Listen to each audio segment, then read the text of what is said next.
ওই জীবন তো আমরা গঠন করতে পারি না। যে জীবন গঠন করলে আল্লাহ কয় তারা মরে না, তারা জিন্দা। আর তারা যারা মরা কয় তারা নির্বোধ এবং বোকা। ও বন্ধু, ওই জীবন কেমনে আপনি গঠন করবেন? আপনি নামাজ পড়েন, আপনি রোজা রাখেন, আপনি হজ করেন, আপনি যাকাত দেন, কিন্তু আপনার বউটা, আপনার মেয়েটা, আপনার ছেলের বউটা, আপনার বোনটা বেপরদা ঘুইরা বেড়ায়, আপনার নামাজ দিয়ে কি লাভ হইব? মুসলমান রে, ও আমার নাগেরচর এলাকার যুবক, মনোযোগ দিয়া শোনো। নিজে নামাজ পড়ে কিন্তু নিজের বউ মাসিমপুর বাজারে যায় বাজার করে, নিজে রোজা রাখে, ইবাদত করে, সুফিগিরি দেখায়, কিন্তু নিজের মাইয়া ব্যাপারটা ভাবে মাসিমপুর বাজার বাতাকান্দি বাজারে দেয় ঘুইরা বেড়ায়। না না না, ও মুসলমান শুইনা নাও, নবীর একটা হাদিস শরীফ তোমাদেরকে শোনায়। আল্লাহর নবী কয়, একজন পুরুষ মানুষ 4 জন নারীর কারণে দুজকে যাবে। ইয়া রাসূলুল্লাহ, ইয়া হাবিবাল্লাহ, আপনার কাছে জানতে চাই একজন পুরুষ মানুষ কোন 4 জন নারীর কারণে দুজকে যাবে? আল্লাহর নবী কয়, 1 নাম্বার, একটা বাবা তার মাইয়ার কারণে দুজকে যাবে। হুজুর কেন, কিভাবে বুঝতে পারলাম না? আপনি মেয়ে জন্ম দিলেন, আমরা সবাই জানি একটা মেয়ে মানে একটা জান্নাত, সুবহানাল্লাহ। কিন্তু মাইয়াটারে যদি আপনি ব্যাপারটা গুরান, জান্নাত কেমনে পাইবেন আমি বুঝতে পারি না রে বাবারা। শোনেন রে বন্ধু, একটা মাইয়া একটা জান্নাত, এই কথা শুই না পাগল হইলে চলবে না। মাইয়াটারে জান্নাতীদের মতো মানুষ করতে হবে, মাইয়াটারে পর্দার মধ্যে রাইকা মানুষ করা লাগবে। 2টা মাইয়া 2টা জান্নাত, 3টা মাইয়া হলে নবীর সঙ্গে একই জান্নাতে। ও বন্ধু, আপনার মাইয়া ব্যাপারটা ঘুরে কেমনে আপনি ওই জান্নাত পাবেন? আমি যেই কথাটার মধ্যে বলতেছিলাম বাবা, আমার নবীজি বলেছেন দুনিয়ার জমিনের মধ্য থেকে কবরে যাওয়ার পরে একটা পুরুষ মানুষ 4 জন নারীর কারণে দুজকে যাবে। 1 নাম্বার, একটা বাবা তার মাইয়ার কারণে দুজকে যাবে। যদি তার মাইয়া বেপরদা ঘুইরা বেড়ায়, আপনি নামাজ পড়লেও কোনো কাম তো হবে না, কারণ আপনি আপনার মেয়েটারে পর্দা করান না। এই জন্য সাবধানতা অবলম্বন করেন। আপনি যদি বেপরদা আপনার মাইয়ারে চালান, তাহলে আপনি আপনার মেয়ের কারণে দুজকে চলে যাবেন। পর্দার অন্তরালে আমার যে আম্মুজিরা আছেন, ও মা, আপনাদের কদমে হাত দিয়া বলি, আমার একটা মা জন্ম দিছে, আমার মাও আমার মা জন্ম দিয়া দুনিয়ার জমিনে চালায়। আমি আমার মার একদিন বলছি, আম্মা, ফকির যদি বাড়িতে ভিক্ষা দেওয়ার জন্য আসে, পর্দার আড়াল থেকে ভিক্ষাটা দিয়া দিবেন, সামনে যাওয়া যাবে না। একদিন আমার বাড়িতে আমার এলাকার একজন দাড়ি পাকা মুরব্বী আসছে। আসার পর আমার আম্মারে দেখছি ওনার সঙ্গে শুধু কথা বলে। আমি কইছি, মা, কথা বলা যাবে না। বলে, কেন কেন কেন? উনি তো আমার আব্বার মতো। আমি কইছি, না, গায়রে মাহরাম যদি হয় বাবার মতো হইলেও সামনে যাওয়া যাবে না। বলে, হুজুর কেন? কারণ আপনার প্রতি কুনজর পড়তে দেরি হবে না। এই জন্য আমার বাড়িতে যারা হোমনা তিতাসের মানুষ গেছে, এরা দেখছে আমার বাড়ির সামনে দিয়া যে বারান্দা, বারান্দার মধ্যে কাপড় দিয়া ঢাকনা দেওয়া, আমার বারান্দার মাঝ বরাবর আমার আব্বা যেই রুমে থাকে এখান দিয়া মাঝখান দিয়ে আলাদা পর্দা দেওয়া। এটার কারণ হইল আমি চাই আমার মা পর্দা করুক। আমার মা পর্দা করলে আমি মানুষকে যদি পর্দার ওয়াজ করি, মানুষ পর্দার ওয়াজের আমল করবে। ও মা, তোমরা যারা ব্যাপারটা ঘুরো, তোমার বাবা যদি কবরে থাকে, আল্লাহর কসম, তোমার ব্যাপারটা ঘুরার কারণে আল্লাহ তাআলা হয়তো তোমার আব্বা জানের কবরে আযাব দিব।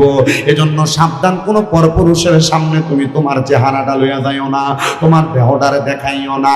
এখানে যারা আছেন, 2 নাম্বার, আল্লাহর নবী কয় একটা ভাই তার বোনের কারণে জাহান্নামে যাবে। ইয়া রাসূলুল্লাহ, কেন? আমার নবী শিখিয়ে দেয়, ভাই যদি বোনটারে পর্দা না করায়, আপনি ভাই মোটর সাইকেল চালান, আপনার বোনকে ব্যাপারটা ভাবে, আপনি আপনার মোটর সাইকেলের পেছনে নিয়ে ঘুরেন, আপনি আপনার বোনকে ব্যাপারটা ভাবে, আপনার এলাকার গায়ে হলুদের অনুষ্ঠানের মধ্যে আপনি আপনার বোনকে গায়ে হলুদে নাচতে দেন, আপনার কি একটু লজ্জা লাগে না? আপনার কি একটু শরম লাগে না? যদি দুনিয়াতে লজ্জা শরম না লাগে, আল্লাহর কসম, আল্লাহর মায়ের দুনিয়ার ভাই, কবর গেলে এমন ফিটা ফিটবো, 7টা হাড্ডি পর্যন্ত গুড়া করবো।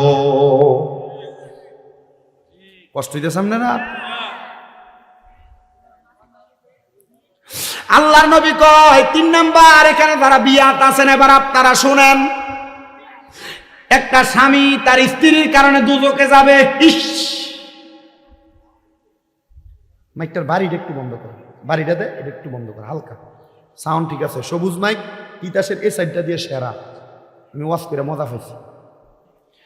এবার আপনারা যারা বিবাহ করছেন, আপনাদের বউ যাদের আছে না, আপনি আপনার ছোট ভাইকে বাদ বেড়ে দেওয়ার কথা আপনি আপনার বউরে বলেননি, তোমার ভাইয়ের মতো।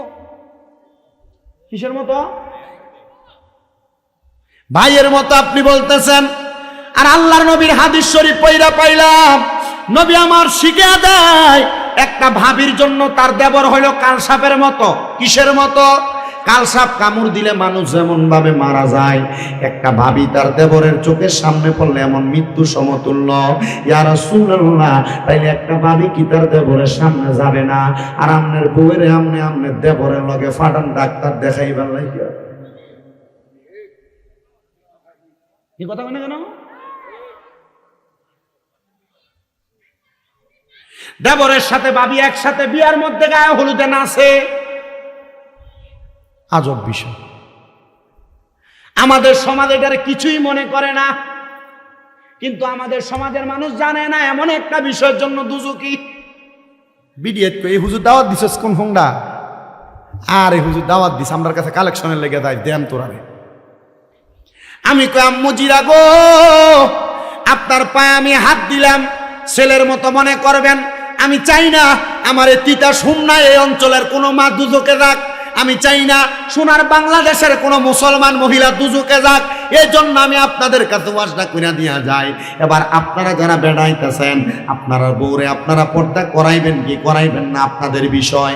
যদি আপনি পর্দা করান বউয়ের কারণে জান্নাতি, যদি পর্দা না করান বউয়ের কারণে দুজকি।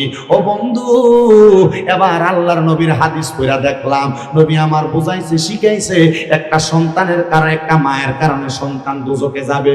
তোমরা যারা মনে করো মা বুড়া হয়ে গেছে গা, মায়ের পর্দার দরকার নাই, তুমি তোমার মারে দিয়া তোমার সন্তানরা সকালবেলা কিন্ডারগার্টেনে ফাড়াও, তোমার মা বেপর্দা চলে যায় না রে না। ও আমার নাগের চোরের যুবক, নাগের চোরের মুরব্বী বাবাজিরা, নাগের চোরের পর্দার অন্তরালের মা বোনেরা, তারা তোমরা সন্তানরা তোমাদের মা বোনদেরকে বেপর্দা ভাবে ছাইরা দাও। তুমি যদি তোমার মারে বেপর্দা চালাও, তাইলে তুমি তোমার মার কারণে দোজখে যাইবা। তুমি আল্লাহর হস্তে একটা বোরকার দাম বর্তমান বাজারে 500 টাকা হলে ভালো একটা বোরকা পাওয়া যায়। তুমি অন্তত একটা বোরকা পরাইয়া 5 কাটের একটা হেজাব পাওয়া যায়, যে হেজাব পরলে মহিলাদের চেহারা দেখা যায় না। তুমি তোমার মাটারে, তোমার বোনটারে, তোমার বউটারে, তোমার জিটারে তুমি একটু কষ্ট করে পর্দা করাইও। কিন্তু বর্তমান জামানায় পর্দা করাইবো দূরের কথা, বোরকাতে ডিজিটাল বোরকা বাইর হয়েছে। মহিলা উলঙ্গ থাকলে যেমন দেখা যাইতো, এই টাইট ফিটিং বোরকা পরলে মহিলার এমনই দেখা যায়। হ্যাঁ আসেনি বাবা? আমার এক দোস্ত কুমিল্লা কাপুরিয়া পট্টি বোরকা দোকান, কি দোকান? বোরকা দোকান।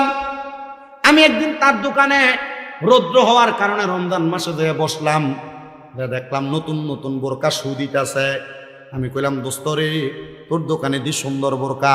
হঠাৎ দেখলাম একটা বোরকা বাইর করছে, বোরকাটা ঠিক এই বরাবর একটা ফুল বানাই না। আমি কইলাম এটা কি তারে?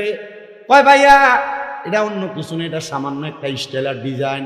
আমি কইলাম এই বোরকাওয়ালা যে মহিলা বোরকাটা পরব, তাহলে সবাই তো মহিলার চেহারার চাইতে আগে মহিলার পেটের দিকে তাকাইব, কারণ পেট বরাবর মহিলাটার এই ফুলটা দেওয়া। তাহলে আপনারা বোরকা পরাই তো সাবধান, কথা কয় না? বোরকা পরাই তো কি সাবধান, বোরকা পরাই তো সাবধান। এমন বোরকা পরাইয়েন না যেই বোরকা পরলে উলঙ্গদের মতো লাগে। নবীর হাদিস কইরা এটাও দেখছি, আল্লাহর নবী কয় এমন অনেক মহিলারা জাহান্নামে যাইব, তারা পোশাক পইরা উলঙ্গ ছিল। পোশাক পইরা উলঙ্গ কারা? এমন অনেক মহিলা মা বোন দেখা যায়, কাপড় পরলে তাদের পেট দেখা যায়, কাপড় এমন পাতলা শরীর দেখা যায়, 3 পিস বানায় টাইট ফিটিং শরীর বোঝা যায় না গো মা।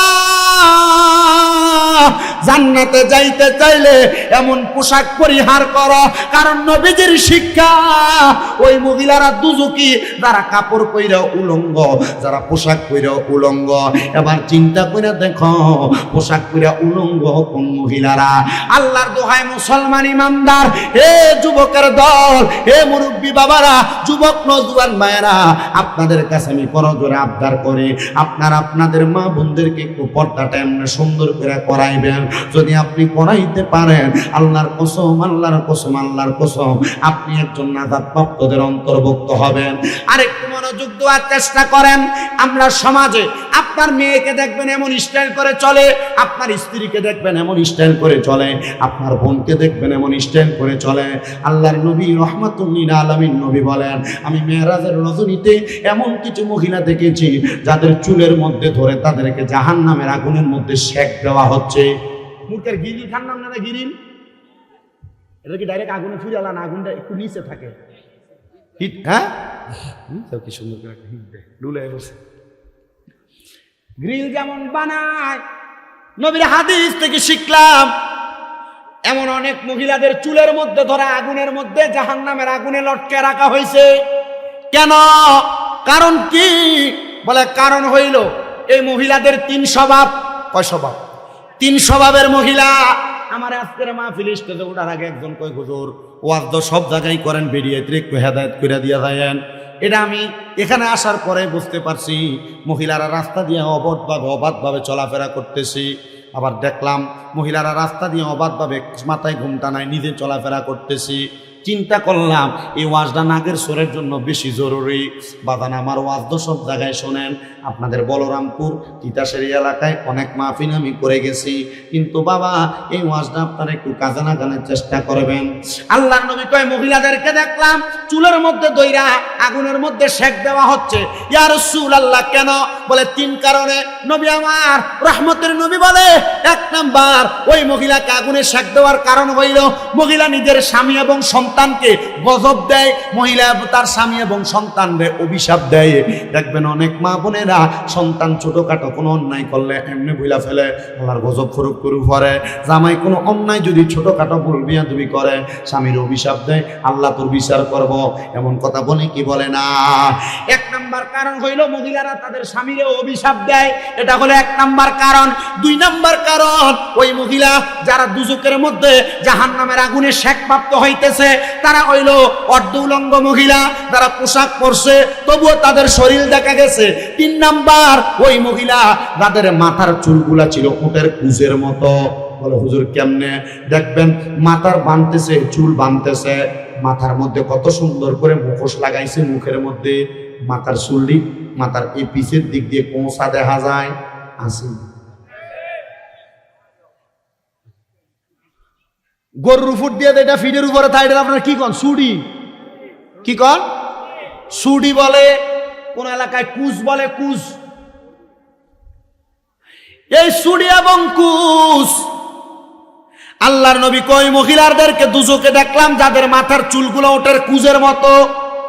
এজন্য আপনাদের মা বোন যারা মাথার চুলরে ওটার কুজের মতো নিজের মাথা থেকে আর উঁচা করে রাখে, সাবধান, এদেরকে সাবধান করে দিবেন। মা বোন যারা চুলরে এত উঁচা করে বাঁধেন সাবধান হয়ে যাইবেন।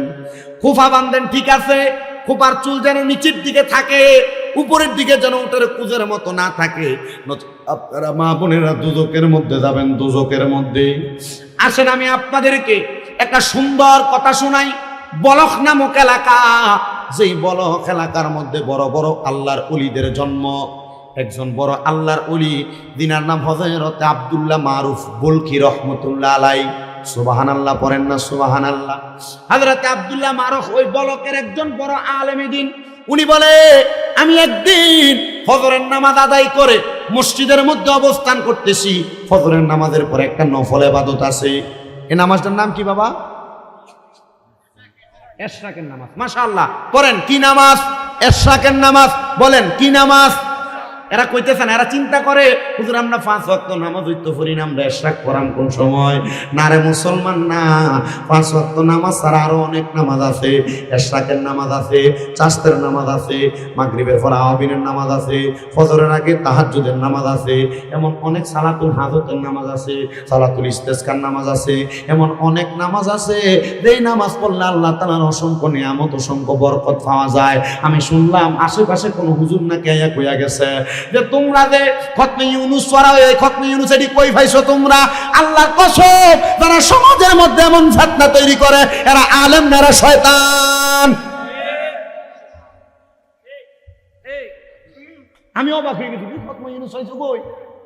ওমা, হযরত ইউনুস আলাইহিস সালাতু সালাম এই দোয়া পড়ে উদ্ধার হইছে, মাছের পেট থেকে আল্লাহ তাআলা দোয়া কবুল করছে। তো এই দোয়া পড়ে যদি ইউনুস নবী উদ্ধার হয়, আল্লাহ তাআলা কি আমরাও উদ্ধার করতো না? ফতোয়া লাগিয়ে দিছে বড় মৌলভী সাহেব।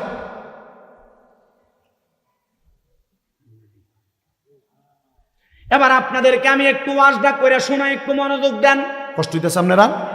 আমার পরে যিনি ওয়াজ করবেন, আমি ওনার ওয়াজ পইরা, ওনার কিতাব পইরা আমি ওয়াজ করি। কথা কি বুঝতেছেন? আমি এখানে আসার সময়ও হুজুরের অনুবাদ করা খাসাইসুল কুবরা যে কিতাবটার প্রথম খণ্ড পড়া শুরু করছে। আমাকে একসাথে প্রায় 7,500 না কয় টাকার কিতাব পাঠাইছে, 5,500 মনে হয় কিতাব পাঠাইছে হুজুর।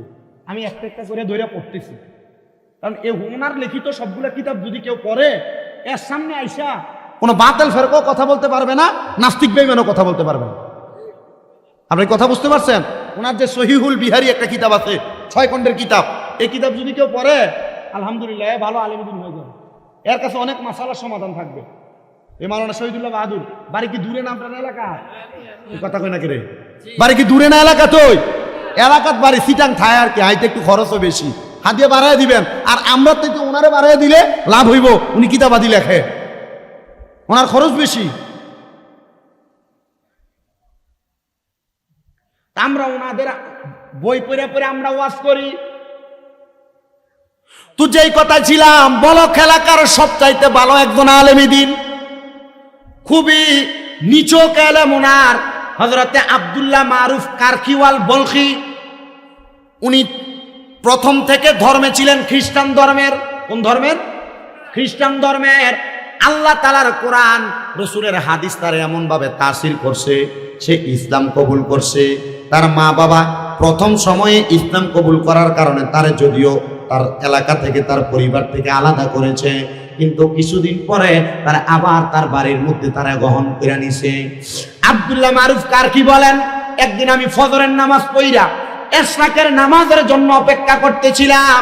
ইশরাকের নামাজের জন্য যখন আমি অপেক্ষা করতেছিলাম, আমি আমার নামাজের মুসল্লার মধ্যে হঠাৎ করে কেন জানি আমি ঘুমায় গেছি। কারণ আগের রাত্রে আমি এত বেশি এলেম চর্চা করেছি, করার কারণে ফজরের নামাজের পরে আমার চোখটা একটু তন্দ্রা লাইগা গেছে, একটু ঘুম লাইগা গেছে। ঘুমটা যখন আসছে, আমি দেখলাম ঘুমের ঘরে স্বপ্নে আমাদের এলাকার সবচাইতে ভালো একজন ইবাদত করেন না, 5 ওয়াক্ত নামাজ পড়ে। কি পড়ে?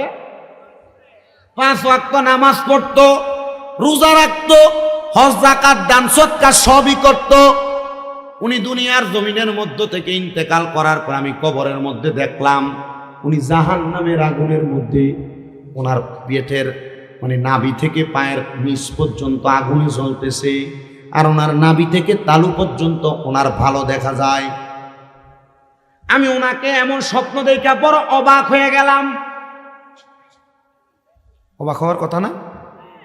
নাভি থেকে পায়ের পাতা পর্যন্ত জ্বলতেছে, আর নাভি থেকে মাথার তালু পর্যন্ত ভালো দেখা যায়। আমি এমন দেখা, মা বোন যারা পর্দার আড়ালে একটু মনোযোগ দেন, আমি ওনার এমন অবস্থা দেখা ওনারে প্রশ্ন করলাম, ও আল্লাহর বান্দা, আপনার তো এমন অবস্থা হওয়ার কথা না। আমি যতটুক জানি আপনি 5 ওয়াক্ত নামাজের পাশাপাশি নফল ইবাদত করতেন, বেশি ইবাদত করতেন, আমল আখলাক আপনার ভালো ছিল, কিন্তু আপনার অর্ধেক শরীর আগুনে জ্বলতেছে আর অর্ধেক শরীর ভালো কেন? উনি বলেন, হুজুর, আমি আমার দুনিয়ার জমিনের মধ্যে যখন ইন্তেকাল করি, ইন্তেকাল করার সময় আমার স্ত্রীর গর্ভের মধ্যে একটা সন্তান ছিল। ওই সন্তানটা কন্যা সন্তান। হুজুর আমি ইন্তেকাল করার আগে আমার আরেকটা সন্তান ছিল, এটাও কন্যা সন্তান। হুজুর আমার একটা কন্যা সন্তান যেটাকে আমি দুনিয়াতে দেখে আসছি, ওই মেয়েটাকে আমি বাবা আমার মতো করে কোরআন সুন্নাহ মোতাবেক মানুষের মতো মানুষ বানাইছি। ওই মেয়েটা কোরআন সুন্নাহ মাইনা আমল আখলাক কইরা পর্দা কইরা চলে। ও হুজুর আমার স্ত্রীর গর্ভের মধ্যে যে সন্তান ছিল এটা একটা কন্যা সন্তান, কিন্তু হুজুর আমার ওই কন্যা সন্তানটা জন্ম হওয়ার পরে আমার স্ত্রী ওই কন্যাটারে ভালো করে মানুষ করে নাই। আমার স্ত্রী তাকে তার আন্ডারে ঠিক মতো রাখতে পারে নাই। কোরআন সুন্নাহ আমার স্ত্রী তারা শিখাইতে পারে নাই। না শিখানোর কারণে আমার মাইয়াটা বেপরদাভাবে কারো এলাকার মধ্যে বসবাস করে এবং ঘুরা ঘুরা বেড়ায়। হুজুর আমার কবরের মধ্যে এই নাভি থেকে পায়ের তালু পর্যন্ত যে আগুনে জ্বলে, এই জ্বলার কারণ হইল আমার ওই মাইয়া। আর আমার নাভি থেকে মাথার তালু পর্যন্ত যে ভালো আছে, ভালো থাকার কারণ হইল আমার কোরআন সুন্নাহ জানুন না মাইয়া। হুজুর কয় বুঝলাম না, আরেকবার বিষয়টা আপনি কি আমারে বলতে পারেন? উনি ডাক দিয়া কয় আমার যে মাইয়াটা আমার স্ত্রীর গর্ভে ছিল, যেটা মানুষ হইতে পারে নাই, কোরআন সুন্নাহ শিখতে পারে নাই, ওই মাইয়াটা বেপরদা চলাফেরা করার কারণে আমার কবরের মধ্যে হুজুর আমার নাভি থেকে পায়ের তালু পর্যন্ত আগুনের মধ্যে জ্বলতাছে। আর আমার যেই মাইয়াটা পর্দা করে ভালোভাবে চলে, ওই মাইয়াটার কারণে আমার আল্লাহ তাআলা আমার এই নাভি থেকে মাথার তালু পর্যন্ত ভালো রাখছে। আল্লাহর ওলি বলেন আমি ওই দিন আর এশরাকের নামাজ পড়লাম না, নামাজ আর পড়লাম না। আমি চিন্তা করলাম আমার একজন মুসলমান ভাই কবরের মধ্যে বিপদে আছে, আমি যদি তার জন্য এখন একটা উদ্ধার কার্য না করি, তার কবরে ভালো একটা নিয়ামত প্রাপ্তির কাজ না করি, তাহলে সে কবরের মধ্যে আগুনের মধ্যে জ্বলতে থাকবে। উনি বলেন ওই দিন এশরাকের নামাজ না পড়া দৌড়াইয়া দৌড়াইয়া আমি ওই নামাজি ব্যক্তির বাড়ির মধ্যে গেলাম। হায়রে ওই নামাজি ব্যক্তির বাড়ির মধ্যে যাওয়ার সাথে সাথে আমি সালাম দিলাম, আসসালামু আলাইকুম ওয়া রাহমাতুল্লাহ। আমি যখন সালামটা প্রদান করলাম, সালাম দেওয়ার সাথে সাথে ঘরের মধ্য থেকে কোনো জবাব আসে না। কিন্তু আমি দেখলাম হঠাৎ করে একটা মেয়ে বের হইয়া আমার শরীরের মধ্যে তাদের ঘর থেকে একটু নোংরা পানি মেলে দিছে। আমার শরীরের যে পবিত্র জামা কাপড় ছিল, আমার জামা কাপড়টা একবারে নোংরা হয়ে গেছে। আমি আবার সালাম দিলাম, মেয়েটাকে দেখে আসসালামু আলাইকুম ওয়া রাহমাতুল্লাহ। মেয়েটা কোনো জবাব দেয় না। দেখলাম ঘরের ভিতর থেকে একটা জবাব আসছে ওয়া আলাইকুম সালাম, কিন্তু ঘরের ভিতর থেকে কেউ বাইর হয় না। এবার ওই আল্লাহর বান্দা ডাক দিয়া কই, ও ঘরের সদস্যরা, তোমাদের বাবা ইন্তেকাল করেছে। ওই মেয়েটা, যেই মেয়েটা বাহিরে আইসা আল্লাহর ওলির গায়ের মধ্যে নোংরা পানি ছুঁইরা দিছে, ওই আল্লাহর ওলির চোখের সামনে মেয়েটা চোখের পানি ছাইরা দিয়া কান্না করে দিছে। মাইয়া ব্যাপারটা ঘুরে ওলির সঙ্গে বেয়াদবি করেছে, করার পরেও ওই মাইয়াটা চোখের পানিগুলা ছাইরা দিয়া দিয়া কান্দে আর ডাক দিয়ে কই, হুজুর আপনার সঙ্গে আমার বেয়াদবি হয়েছে, হুজুর আমি আপনার গায়ের মধ্যে ময়লা পানি মেরে দিছি, কিন্তু আপনি আমার সামনে এমন একজন ব্যক্তির কথা বললেন যারে আমি কোনোদিন আমার চোখ দিয়া দেখি নাই। আমি আমার মায়ের গর্ভে থাকা অবস্থায় আমার বাবা মারা গেছে। হুজুর আপনি কেন আমার বাবার এই খবর নিয়ে আসলেন? হুজুর হুজুর ডাক দিয়া কয়, ও মা, আমি অল্প কিছুক্ষণ আগে মসজিদের মধ্যে স্বপ্ন দেখছি রে মা, তোমার আব্বা জান জাহান্নামের আগুনে জ্বলে, কিন্তু ওই জ্বলার কারণ হইলা তুমি। মাইয়া ডাক দিয়া কই, হুজুর কেমনে? বলে মা গো মা, তুমি যে বেপরদা বেহায়াপনা কইরা চলো, আমার আল্লাহ নাকি তোমার আব্বার কবরের মধ্যে এই কারণে আযাব দিয়া দিছে। ও বন্ধু, আপনার মাইয়াটারে কেমনে মানুষ করবেন? আপনার বিবেকের উপর ছাইরা দিলাম। আপনি আপনার বোনটারে কেমনে মানুষ করবেন? আমি আপনার বিবেকের উপর ছাইরা দিলাম। যদি আপনার মেয়ে, আপনার বোন বেপরদা ভাবে চলে, আল্লাহ তাআলা আপনার কবরের মধ্যে তো জাহান্নামের আগুন দিয়া ভরপুর কইরা দিব। সাবধান, সাবধান রে আমার পর্দার অন্তরানের মা। যদি তোমার বেপরদার কারণে তোমার আব্বার কবরে, তোমার স্বামীর কবরে, তোমার ভাইয়ের কবরে তোমারে যদি আযাব দেয়, তাহলে তুমি কোনো জবাব দিতে পারবে না। মায়াটা ডাক দেয়া কই, হুজুর আমি আমার বাপরে জীবনে দেখি নাই, কিন্তু হুজুর আমার আব্বাজান ইন্তেকাল করার পরে আমি মাইয়া যদি আমার আব্বাজানের আযাবের কারণ হই, তাহলে আমি মেয়ে বলতে দুনিয়াতে আমার কোনো সম্মান থাকলো না। হুজুর বলেন আমি কি কাজ করলে আমার আব্বা কবরে শান্তি পাবে? হুজুর কয় মা, তুমি কবরের মধ্যে শান্তি কেমনে পাইবো? তোমার আব্বা এটা যদি করতে যাও, এখন থেকে বেহায়াপনা করা বন্ধ করে দাও, বেপরদা চলা বন্ধ করে দাও। মাইয়া কয় আমি ওই আলেম আব্দুল্লাহ মারুফ কারকির কথা শুই না, আমি বেহায়াপনা করা বন্ধ করে দিলাম। আমি যখন বন্ধ করলাম, আমি আবার নামাজ আদায় করা শুরু করলাম। এবার আমার মনের মধ্যে প্রশ্ন জাগলো, আমার আব্বারে যে হুজুর দেখছে আগুনের মধ্যে জ্বলতাছে, আমি তো এখন 5 ওয়াক্ত নামাজ পড়ি, বেপরদ ঘুরি না, আমার আল্লাহ তাআলা আমার আব্বাজানরে জান্নাত দিছেন, এই খবর তো ওই হুজুরই জানবো, যেহেতু ওই হুজুর আমার আব্বাজানের অর্ধেক খবর জানে। এবার ওই মাইয়া বলেন আমি পর্দার সহিত ওই আব্দুল্লাহ মারুফ কারকির আস্তানার মধ্যে মানে হুজুরের বাড়িতে গেলাম, যে প্রশ্ন করলাম হুজুর আমি এখন তো ইবাদত করি, আমার আব্বাজান কবরে কেমন আছে? আমি তো কোনোদিন আমার আব্বাজানরে দেখি নাই। হুজুর ডাক দিয়ে কয় মা, আমি আর তোমার আব্বাজানরে দেখি নাই কোনোদিন। বলে কারণ কি? বলে মনে রাখবা, কবরবাসী যদি কবরে কঠিন বিপদে থাকে, তাহলে তার আত্মীয় স্বজনকে তারা দেখা দেয়। মাঝে মাঝে মারে স্বপ্ন দেখেন, মাঝে মাঝে বাপরে স্বপ্ন দেখেন, মাঝে মাঝে দাদা দাদির স্বপ্ন দেখেন। এটার কারণটা কি একটাবার চিন্তা করলেন না? একটাবার কি চিন্তা করলেন না? ইবনে সিরিনের স্বপ্নের তাবির করে দেখলাম, কবরবাসীরা যদি কবরে কঠিন মহা মুসিবতে থাকে, তাহলে তাদের আত্মীয় স্বজনদেরকে দেখা দেয়। আজকে জানি না কার মা নাই, কার আব্বা নাই, দাদা দাদি অন্ধকার কবরে, মাঝে মাঝে তারা তোমার ঘুমের ঘরে স্বপ্নে আইসা দেখা দেয়। সাবধান রে ও আমার নাগের চরের মানুষ, এমন কোন কাজ কইরো না যে কাজের কারণে তোমার আব্বা আম্মা কবরে আযাব প্রাপ্ত হয়। মাইয়া কয় হুজুর আর কি দেখেন নাই? বলে না, তোমার আব্বা বিপদে থাকার কারণে মনে হয় আমারে দিয়া তোমার আব্বার উপকার হবে বিদায় আমারে দিদার দিছে, এজন্য এখন আর তোমার আব্বারে আমি দেখি নাই। মাইয়া কয় হুজুর আমি তো কোনোদিন আমার আব্বাজান আমার চোখ দিয়া দেখি নাই। ব্যবস্থা আসিনি হুজুর, আব্বারে দেখার মতো কোনো লাইন আসিনি। হুজুর ডাক দিয়া কয় আল্লাহর কোরআনে আমার আল্লাহ তাআলা একটা আয়াত নাযিল করেছে, ওয়া মিনাল লাইলি ফাতাহাজ্জাদ বিহি নাফিলাতাল লাকা আসা আইয়াবআসাকা রাব্বুকা মাকামান মাহমুদা। জবান খুলে জোরে জোরে পড়েন আল্লাহু আকবার।